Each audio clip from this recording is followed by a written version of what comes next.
KJ college से। आज आप लोगों के सामने छायावाद के प्रमुख आधार स्तंभ जयशंकर प्रसाद जी एवं निराला जी के साहित्य पर चर्चा करेंगे। जयशंकर प्रसाद जी की कविता है बीती विभावरी जागरी। इसकी व्याख्या आज हम करेंगे। बीती विभावरी जागरी प्रसाद जी की लहर काव्य संग्रह में 1935 में प्रकाशित हुई। ये कविता एक जागरण गीत है जिसमें एक युवती अपनी सोई हुई सखी को सुबह सुबह जगा रही है।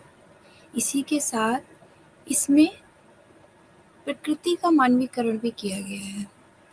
बीती विभावरी जागरी, अंबर पनघट में डुबो रही, तारा घट ऊषा नागरी। खगकुल कुलकुल सा बोल रहा, किसलय का अंचल डोल रहा, लो यह लतिका भी भर लाई, मधु मुकुल नवल रस गागरी। यहाँ पर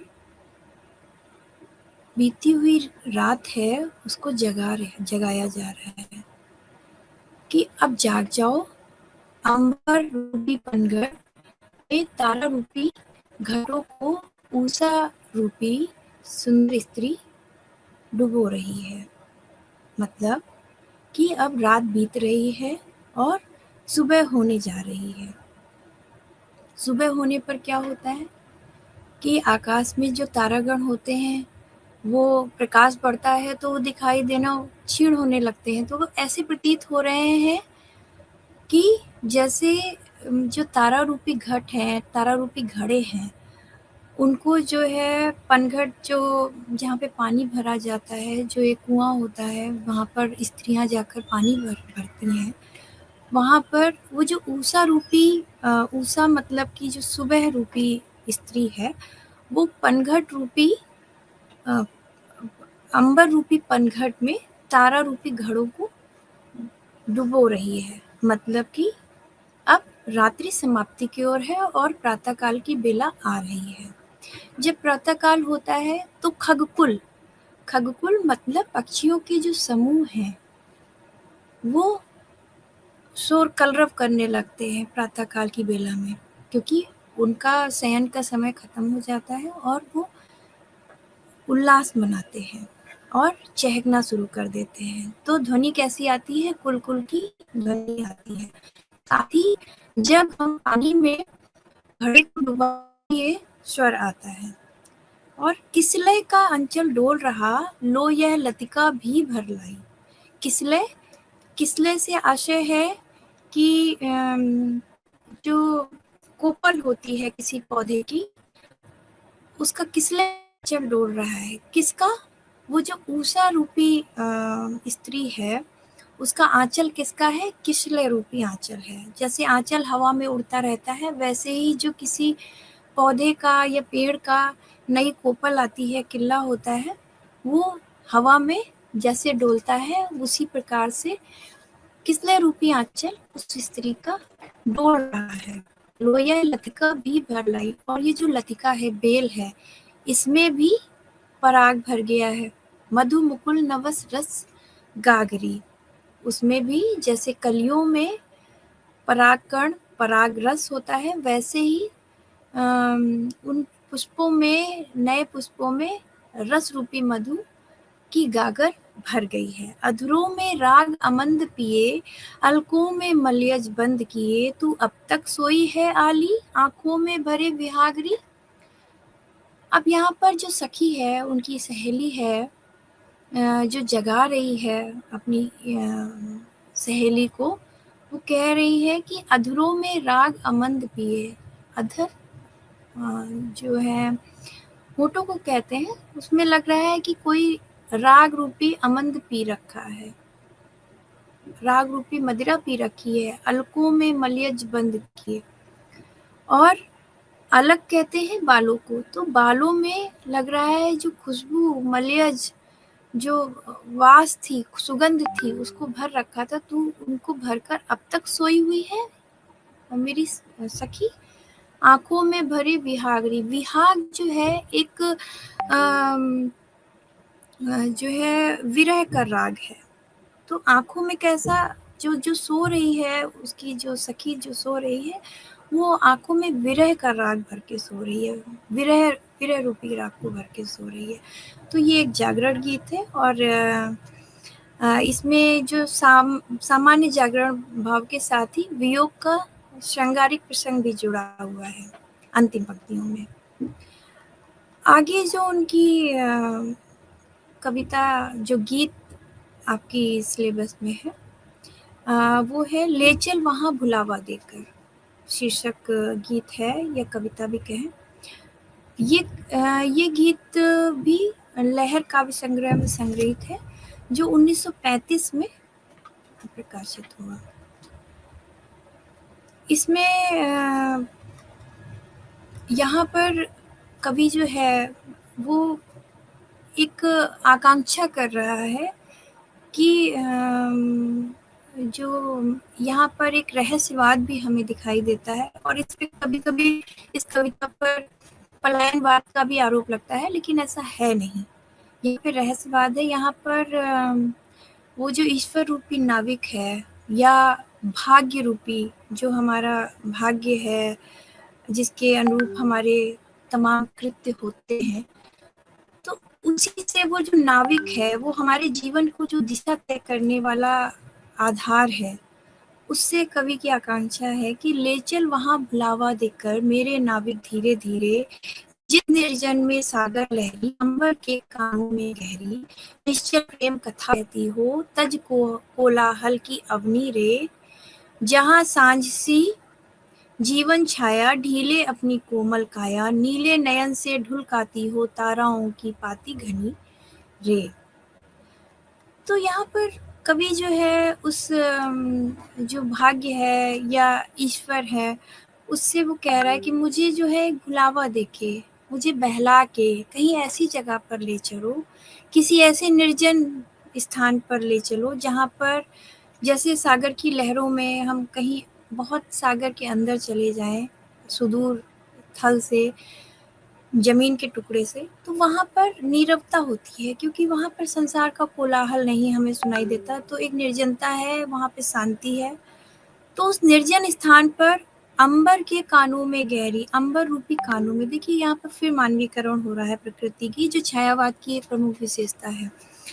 तो अंबर के कानों में, अंबर के जो आकाश है उसके कानों में गहरी निश्चल प्रेम कथा कहती हो, तज कोलाहल की अवनी ने। तो जो तज मतलब त्याग कर, जो कोलाहल, जो शोर शराबा है, उसको त्याग कर जो निश्चल प्रेम की कथा कहती हो अंबर के कानों में, जहाँ सांझ सी जीवन छाया, ढीले अपनी कोमल काया, नीले नील नयन से ढुलकाती हो ताराओं की पाती घनी रे। जहाँ पर जैसे सांझ जो है, जब सांझ ढलती है, ढलते ढलते रात्रि आ जाती है, वैसे ही हम अपनी जीवन की अंतिम बेला में उसको भी सांझ का एक प्रतीक माना जा सकता है कि अब हम अंतिम पड़ाव की ओर चल रहे हैं, अब हमारे जीवन की सांझ है, और हमारी जो कोमल काया है वो ढीली पड़ जाती है, उसमें वैसा जो है शक्ति नहीं रह जाती। नील नयन से ढुलकाती हो ताराओं की पाती घनी हो। नीला नयन, नील नयन से क्या आशय है कि यहाँ पर आकाश रूपी जो नयन है, यहाँ फिर प्रकृति का मानवीकरण, और जो नीले नीले नैनों से जो अश्रु रूपी ताराओं की पाती को ढुलकाती हो, जिस गंभीर मधुर छाया में विश्व चित्र पर चल माया में विभुता विभूषी पड़े दिखाई, सुख दुख वाली सत्य बनी रे, सम विश्राम क्षितिज वेला से, जहाँ सजन करते मेला से, अमर जागरण ऊषा नयन से बिखराती हो ज्योति घनी रे। तो जहाँ पर गंभीरता की मधुर छाया हो और विश्व का जो, पूरे संसार का जो चित्रपट है, जो तमाम चीज़ें चलती हैं, उसमें जो माया है, मोह माया जो फैली हुई है, तो उसकी जो एक परछाई हमारे ऊपर पड़ती है, उसका वर्णन किया है यहाँ पर कि श्रम विश्राम, जब हम श्रम करते हैं तो हम थक जाते हैं, फिर विश्राम करते हैं, तो वो जो क्षितिज है जहाँ पर पृथ्वी और आकाश का एक मिलन होता है, वही जो एक मध्य बिंदु है श्रम और विश्राम का भी, जहाँ पर सृजन करते मेला से, जिस प्रकार से मेला में सारी ही चीजें उपस्थित होती हैं अमर जागरण उषा नयन से, जहाँ पर जागरण अमर हो, मतलब जागरण कभी विलुप्त ना हो, बिखराती हो ज्योति घनी रे, जहाँ पर घनी ज्योति बिखरती रहती हो। तो इस प्रकार से हम देखते हैं कि कवि अपनी इन कविताओं में वर्णन करता है, प्रकृति का मानवीकरण कर रहा है। आगे अगर हम देखें तो कुछ हम बात आज निराला जी पर भी कर लेते हैं। उनकी कविता जो है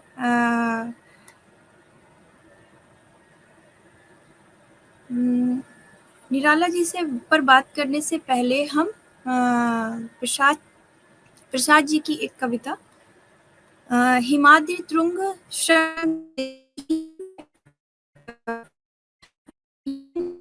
चंद्रगुप्त से लिया गया है, जो 1931 ईस्वी में प्रकाशित हुआ, जो कि एक ऐतिहासिक नाटक है।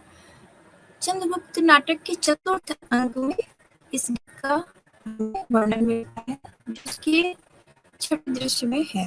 यहाँ पर जो आम्भिक की बहन है अलका, वो जनता को नेतृत्व देने के लिए उनको ओज और उनमें एक जोश और उत्साह भरने के लिए तक्षशिला के सभी लोगों को एकजुट होकर जो विदेशी आक्रमणकारी आए हुए हैं उनसे मुकाबला करने के लिए प्रोत्साहित करती है। उनका जो भाई आम्भिक है, अपने भाई की अवसरवादी जो राजनीति है उसका वो विरोध भी करती है और जनता से आह्वान करती है कि विदेशी आक्रमण का मुकाबला करें और अपने राष्ट्र के गौरव को बढ़ाएं। तो हिमाद्रि तुंग श्रृंग से प्रबुद्ध शुद्ध भारती, स्वयं प्रभा समुज्ज्वला स्वतंत्रता पुकारती, अमर्त्य वीर पुत्र हो दृढ़ प्रतिज्ञ सोच लो, प्रशस्त पुण्य पंथ है बढ़े चलो बढ़े चलो। असंख्य कीर्ति रश्मियां विकीर्ण दिव्य दाहसी, सपूत मातृभूमि के रुको न सूर साहसी, अराति सैन्य सिंधु में सुबाण वाग्नि से जलो, प्रवीर हो जयी बनो बढ़े चलो बढ़े चलो।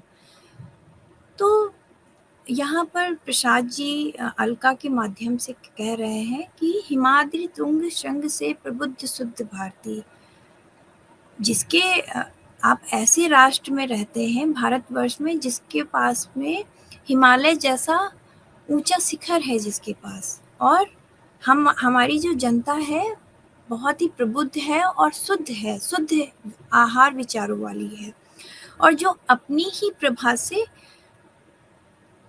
रोषायमान या प्रकाशित होती है। तो उसको जो है आपका देश आपकी स्वतंत्रता को पुकार रहा है कि आप बढ़ो और अपने देश की अभिमान के लिए आप संघर्ष करें। अमर्त्य वीर पुत्र हो दृढ़ प्रतिज्ञ सोच लो, प्रशस्त पुण्य पंथ है बढ़े चलो बढ़े चलो। आप अमर्त्य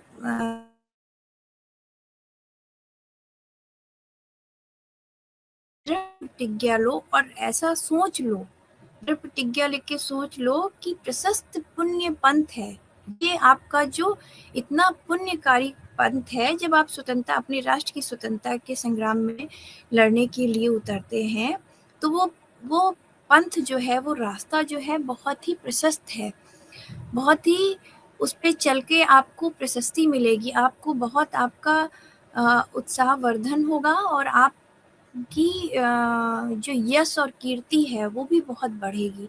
तो इसलिए कहीं भी रुको नहीं, बढ़ते चलो बढ़ते चलो। असंख्य कीर्ति रश्मियां विकीर्ण दिव्य दाहसी, सपूत मातृभूमि के रुको न सूर साहसी। ऐसी आपको असंख्य कीर्तियों की रश्मियां या किरणें आपको दिखाई देंगी हमारी इस भारत भूमि में। ऐसे असंख्य लोग आपको मिलेंगे जिन्होंने अपने राष्ट्र गौरव के लिए अपनी जान, अपनी जो मृत्यु का वरण किया और अपनी जो अपनी जो जीवन का कोई मोल नहीं उन्होंने रखा, उन्होंने राष्ट्र प्रेम को सर्वोपरि रखा। तो ऐसी हमें असंख्य ऐसे उदाहरण मिल जाएंगे, हमें ऐसी कीर्ति गाथाएं, हमें ऐसी कीर्ति गाथाओं की असंख्य किरणें हमको पूरे भारतवर्ष में उदाहरण के रूप में विद्यमान मिलेंगी। विकीर्ण दिव्य दाह सी, जो दिव्य दाह की मिसालें हैं। सपूत मातृभूमि के रुको न सूर साहसी, तुम सपूत हो अपनी मातृभूमि के और बहुत ही सूरवान और साहसी हो। अपने उसी साहस को याद रखो और कभी भी रुको नहीं, अपने उस पंथ पर निरंतर आगे बढ़ते रहो। अराति सैन्य सिंधु में सुबाड़ वाग्नि से जलो।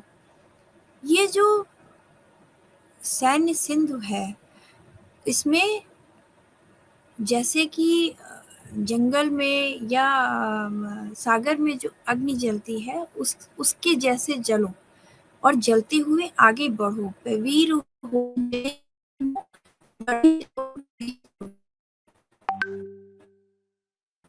तो अपने राष्ट्र गौरव को याद रखो और आगे बढ़ते चलो और जयी बनो, मतलब विजयी बनो। आगे प्रसाद जी की कविता है, कर गई प्लावित तन मन सारा। ये कविता प्रसाद जी की झरना काव्य संग्रह में 1918 में प्रकाशित हुई और जैसे उसके कालखंड से ही लग रहा है कि पहली छायावादी रचना भी उसको हम कह सकते हैं। पहली छायावादी काव्य संग्रह कहा जाता है झरना को। कविता इस प्रकार है कि मधुर है स्रोत मधुर है लहरी, ना है उत्पात छटा है चेहरी। मनोहर झरना कठिन गिरी कहाँ विदारित करना, बात कुछ छिपी हुई है गहरी। मधुर है स्रोत मधुर है लहरी, कल्पनातीत काल की घटना, हृदय को लगी अचानक रटना। देख कर झरना प्रथम वर्षा से इसका भरना, स्मरण ही रहा सैल का काटना।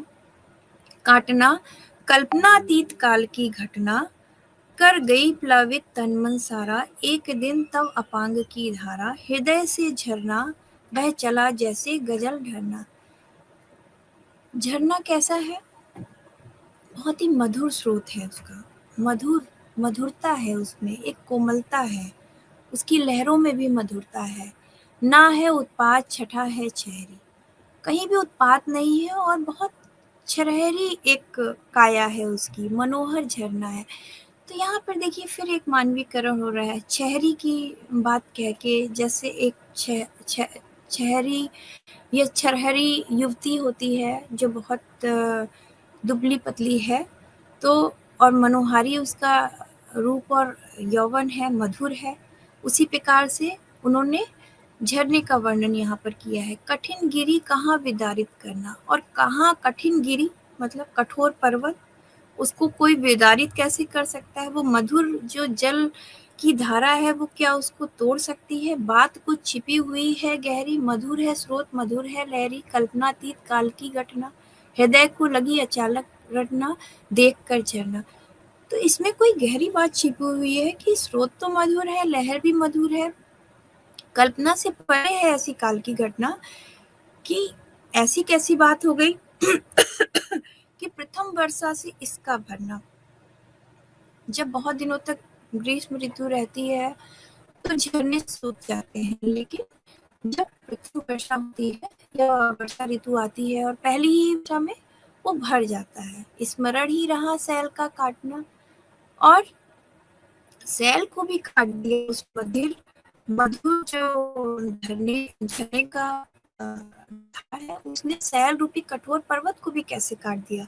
कल्पनातीत काल की घटना, कर गई प्लावित तन मन सारा, उसने हमारे तन मन को सारा अपनी इस बात से हमें पूरा धो दिया। इस प्रकार हम देखते हैं कि प्रसाद जी ने अपनी रचनाओं के माध्यम से हिंदी छायावादी साहित्य को बहुत ही समृद्ध किया, और जयशंकर प्रसाद जी हिंदी साहित्य